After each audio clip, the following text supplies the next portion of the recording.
మన రక్షకుడైన యేసుక్రీస్తు నామములో అందరికీ వందనాలండి. ఈరోజు దేవుని మాటలు కీర్తనల గ్రంథము 3వ అధ్యాయము 6వ వచనము. 10,000 మంది దండెత్తి నా మీదికి వచ్చి మోహరించినను నేను భయపడను. ప్రియ దేవుని బిడ్డలారా, దేవుని బిడ్డలు ఎన్నటికీ భయపడరు. తప్పు చెయ్యనప్పుడు దేవుని బిడ్డలు భయపడరు. ఆ మాటని దావీదు భక్తుడు పలుకుతున్నాడు.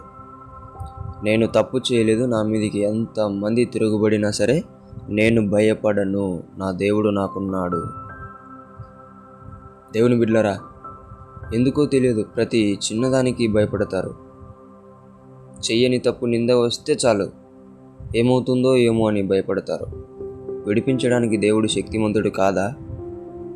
నీ స్నేహితుడు కాదా? దేవునితో నడిచిన ఏ వ్యక్తి అయినా సరే ధైర్యంగా ఉంటాడు. దేవునితో నడవని వాడే భయపడతాడు. ఒకసారి పరిశీలన చేసుకో. ఇంట్లో చిన్న సమస్య వచ్చినా భయపడతాం. ఏదన్నా ఫంక్షన్ చేసుకోవాలంటే భయపడతాం. ఎక్కడికన్నా వెళ్ళాలంటే భయపడతాం. ఏదన్నా తినాలంటే భయపడతాం. చిన్న రోగం వచ్చినా భయపడతాం. దేవుని బిడ్డలారా, ఈ భయం అనేది చాలా ప్రమాదకరమైనది. భయమును పుట్టించేది అపవాది. ఆ భయము ద్వారా వాడు నిన్ను పడగొడతాడు.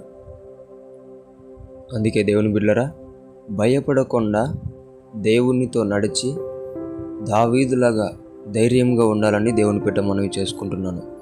దేవుడి మాటలను దీవించునుగాక. ప్రార్థిద్దాం. యేసయ్యా, మీకు వందనాలు నాయనా.